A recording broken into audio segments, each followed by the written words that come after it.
अस्सलाम वालेकुम एवरीवन। उम्मीद है आप सब लोग खैरियत से होंगे। आज मैं एक बार फिर एक मजेदार वीडियो के साथ आपकी खिदमत में हाजिर हूँ। तो आज की वीडियो में मैं आपके साथ शेयर करूंगी कि किस तरीके से मैंने अपने बेटे को अरशान को उर्दू लिखना सिखाया था, क्योंकि उर्दू लिखना और पढ़ना बच्चों के लिए बहुत ज्यादा डिफिकल्ट है। बहुत सारे पेरेंट्स और टीचर्स की तरफ से ये शिकायत आती है कि बच्चे और सब्जेक्ट्स में तो बहुत प्रो है लेकिन उर्दू में वो वीक है, उनको पढ़ने में भी दुश्वारी आती है और लिखने में भी दुश्वारी आती है। इसे हम एग्री भी करते हैं कि उर्दू लैंग्वेज एक डिफिकल्ट लैंग्वेज है।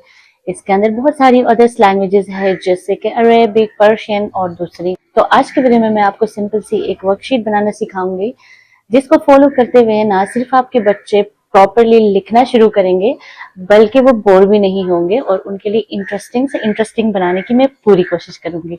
तो आइए मेरे साथ कि मैंने किस तरीके से इस वर्कशीट को बनाया और किस तरीके से मैंने अपने बेटे को इसकी प्रैक्टिस करवाई। मैं अपने एक्सपीरियंस के बेस पे आपको ये बात बता दूं कि ये वर्कशीट जो मैंने बनाई हुई है, जिसे आप अगर फॉलो करेंगे तो आपके बच्चे भी बहुत इजीली बोर हुए बगैर लिखना शुरू करेंगे और वो भी उर्दू। तो मैंने सोचा कि आपके साथ भी शेयर किया जाए, क्योंकि मैं आपको प्रैक्टिकली बताऊंगी। इस तरीके से मेरा बेटा बहुत अच्छे तरीके से लिखना भी शुरू कर चुका है। Let's get started.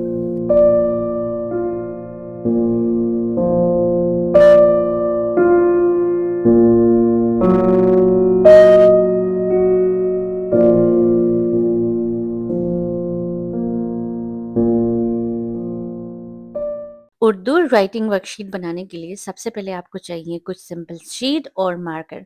तो यहाँ पर मैं यूज़ कर रही हूँ मल्टीपल कलर्स के शीट्स। आपकी मर्ज़ी, आप कोई एक कलर भी ले सकते हैं, मगर अरशान को ज़्यादा कलरफुल चीज़ें पसंद है तो मैं डिफरेंट कलर्स यूज़ कर रही हूँ। तो यहाँ पर मैं पहला पेज डिज़ाइन कर रही हूँ। सबसे ऊपर मैंने लिखा है सबक नंबर 1। फिर उसके बाद 6 स्लीपिंग लाइन्स बनाएंगे, वो भी डॉट्स की सूरत में, और फिर नीचे स्टैंडिंग लाइन्स के डॉट्स डालेंगे क्योंकि बच्चा इनके ऊपर ट्रेस करेगा।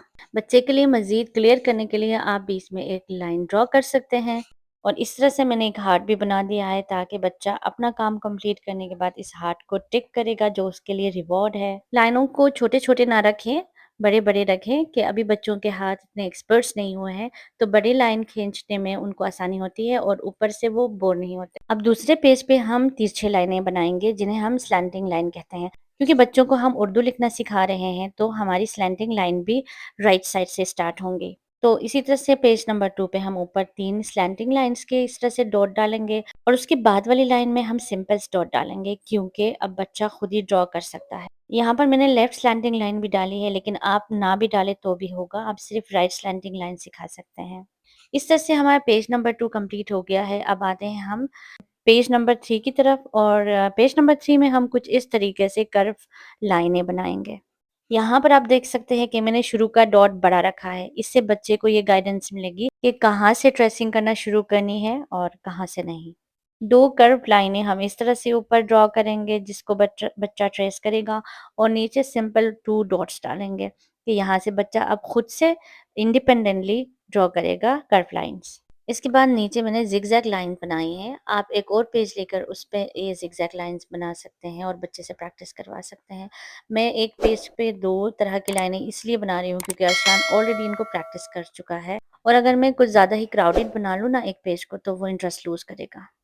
अब आते हैं हम लोग पेज नंबर 4 की तरफ। तो यहाँ पर हम लोग डाउन कर्व बनाएँगे कुछ इस पैटर्न से। शुरू में 2 ट्रेसिंग के लिए बनाएँगे, फिर इसके बाद 2 डॉट्स डालेंगे, जिससे बच्चा खुद ही डाउन की तरफ जो कर्व है ड्रॉ करेगा। राइटिंग का काम जिस सब्जेक्ट का भी हो ना, मैं सबसे पहले बच्चे को लाइन ड्रॉ करना सिखाती हूँ। मेरी नज़र में सबसे बेस्ट प्री राइटिंग एक्टिविटी है लाइन्स ड्रॉ करवाना बच्चे से, क्योंकि इससे बच्चा बहुत जल्दी सीख जाता है, चाहे वो नंबर्स हो या अल्फ़ाबेट हो। यही वजह है अरशान बहुत जल्दी लिखना सीख गया है। तो जी, हम पेज नंबर 5 पर प्रॉपरली उर्दू लेटर लिखना शुरू करेंगे। तो सबसे पहले हम ऊपर बड़ा-सा अलिफ लिखेंगे जिसको बच्चा ट्रेस करेगा। उसके बाद हम लोग ट्रेसिंग के लिए और डॉट्स डालेंगे, फिर नीचे सिंपल 3 डॉट्स डालेंगे।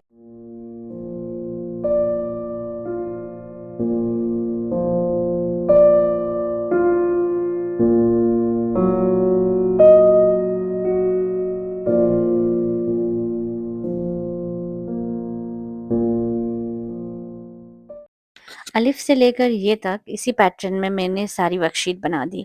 तो आप इनको भी देखिए और इस तरीके से अपने बच्चे के लिए भी वर्कशीट बनाएँ और साथ ही साथ कुछ इम्पोर्टेंट टिप्स भी मैं आपको देती जाऊँगी, जो आप वर्कशीट बनाते वक़्त अपने माइंड में ज़रूर रखें।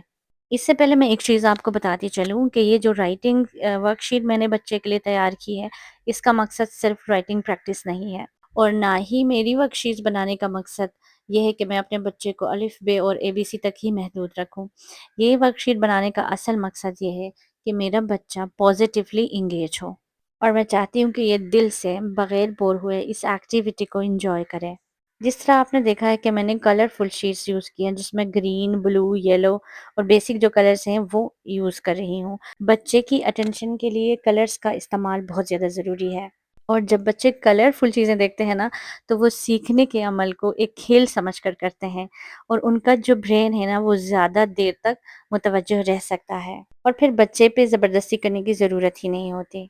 तो जिस तरह अरशान को रेड, येलो और ब्लू कलर्स बहुत पसंद है, तो मैंने ज़्यादा से ज़्यादा उनका इस्तेमाल किया है। दूसरा अहम पॉइंट मैं आपको ये बता दूँ कि जो हुरूफ़-ए-तहज्जी हैं, उनको बड़ा करके और क्लियरली लिख दें। ये इसलिए ज़रूरी है क्योंकि बच्चों के फिंगर्स के मसल्स, उनके हाथों का कंट्रोल अभी फुली मैच्योर नहीं हुए हैं और राइटिंग सिखाने से पहले बच्चों को प्री राइटिंग एक्टिविटी करवाना इसलिए भी ज़रूरी है। इससे बच्चों के हाथों का कंट्रोल मज़बूत होता है और उसके हैंड आई कोऑर्डिनेशन डेवलप होते हैं। इसके अलावा सबसे इम्पोर्टेंट बात बच्चों का कॉन्फिडेंस डेवलप होता है और प्री राइटिंग एक्टिविटी आप पे डिपेंड करता है आप कौन-सी करते हैं। मैं यूजुअली ट्रेसिंग एक्टिविटी करवाती हूँ। अगर आपका बच्चा भी राइटिंग में स्ट्रगल कर रहा है तो अपने बच्चे को प्री राइटिंग एक्टिविटीज करवाएं जिसके ऊपर मेरी एक वीडियो है। Go back to my channel and watch the video. Video की लिंक मैं यहाँ शेयर कर रही हूँ। इंपॉर्टेंट टिप मैं ये दूँ कि वर्कशीट बनाते वक्त पेज को ओवरक्राउड ना करें। जिस तरह आप देख सकते हैं कि मैंने हर पेज को नीट एंड क्लीन बनाया हुआ है और हर लेटर के बीच में प्रॉपर स्पेस दिया हुआ है। और जब आप पेज को ओवर क्राउडेड करेंगे, छोटे-छोटे लिखेंगे, तो वो बच्चे के लिए इंटरेस्टिंग नहीं रहेगा। बच्चा बोर फ़ील करेगा और थक जाएगा, जिसकी वजह से जब आप दूसरी दफ़ा उसको लिखने के लिए बिठाएँगे, तो वो नहीं बैठेगा।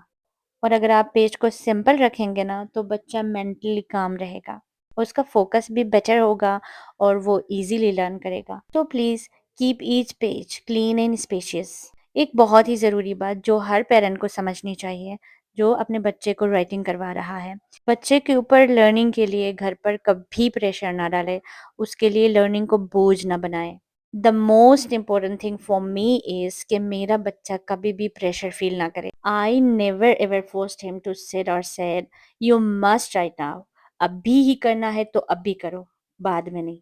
ये मैं कभी नहीं कहती। Instead I said let's play game, let's learn together, you did so well, good job. जब एक बच्चा सेफ फील करता है ना, वो एक्सेप्टेड फील करता है, जब आप उसको एप्रिशिएट करते हैं, जो वो फ़ील करता है ना, वो ही सब कुछ होता है। लर्निंग के लिए ये चीज़ बहुत ज़रूरी है, ना कि बच्चे के ऊपर बेजा ज़बरदस्ती और प्रेशर।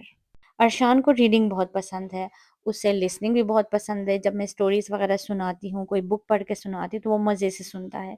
लेकिन जब राइटिंग की बात आती है ना, तो उसके लिए मुझे थोड़ी-सी स्ट्रगल करनी पड़ती है। उसके लिए राइटिंग को बहुत ज़्यादा इंटरेस्टिंग बनाने की ज़रूरत होती है। तो उसके लिए मैं सेशंस को बहुत शॉर्ट रखती हूँ, 5 से 10 मिनट राइटिंग करवाई। जिस दिन राइटिंग होती है ना, उस दिन फिर मैं कलरिंग वग़ैरह भी नहीं करवाती। क्योंकि छोटी-सी उम्र में ही बच्चे से हम ज़्यादा देर बैठकर लिखने की तवक्को नहीं रख सकते। राइटिंग सेशन को अगर हम शॉर्ट रखेंगे ना, तो इससे बच्चा इंटरेस्ट लेगा और बच्चा नेक्स्ट डे खुद से आकर कहेगा कि मुझे आगे लिखना है। तो ये हम सब के लिए एक सक्सेस मोमेंट होगा। ये आप मुझे बताएँगे कि थोड़ा-थोड़ा करके डेली लर्निंग करना ज़रूरी है या एक ही वक़्त में बहुत सारा लर्निंग करके बच्चे को बोर और बेज़ार करना? कमेंट करके बताना।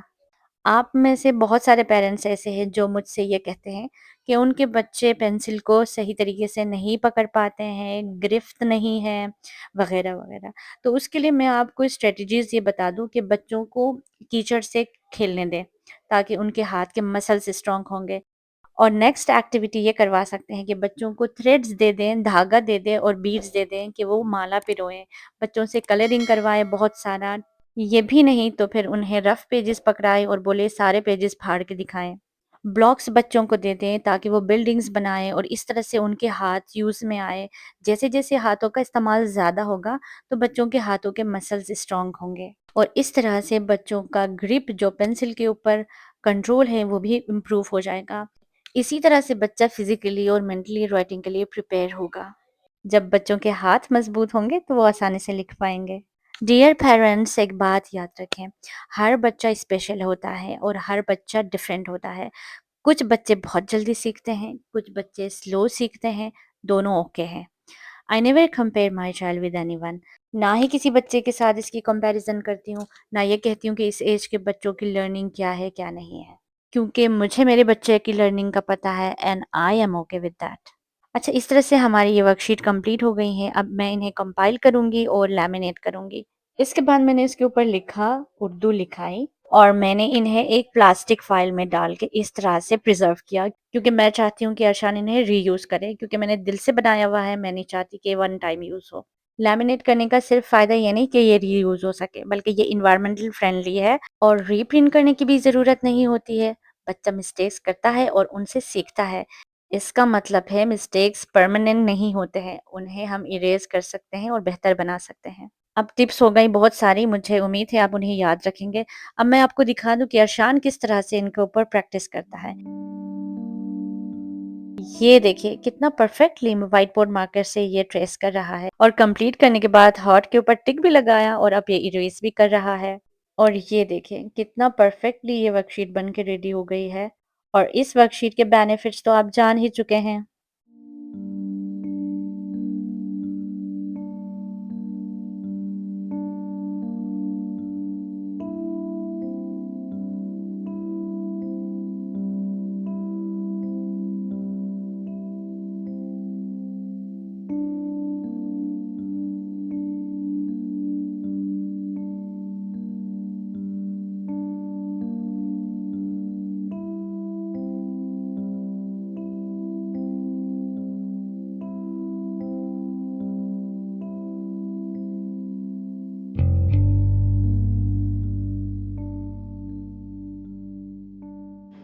ये तो आप देख ही चुके हैं कि किस तरीके से अरशान ने परफेक्टली लिखना शुरू कर दिया है। मेरे बैकग्राउंड में जो आवाजें आ रही हैं इसके लिए मैं माजरत खा हूँ, क्योंकि मैंने बड़ी कोशिश की थी कि ये आवाजें ना आए, मगर ऐसा पॉसिबल ही नहीं हुआ, क्योंकि कराची में रहते हुए ये चीज तो पॉसिबल नहीं है कि ये आवाजें और शोर शराबे ना आए। मुझे उम्मीद है आपको ये वीडियो पसंद आई होगी, और अगर आपको इस जैसी और वीडियोस चाहिए तो मुझे कमेंट करके जरूर बताना, और मुझे ये भी बताना कि आपको किस तरह की वीडियोस पसंद है, और मुझे टॉपिक्स भी आप सजेस्ट कर सकते हैं।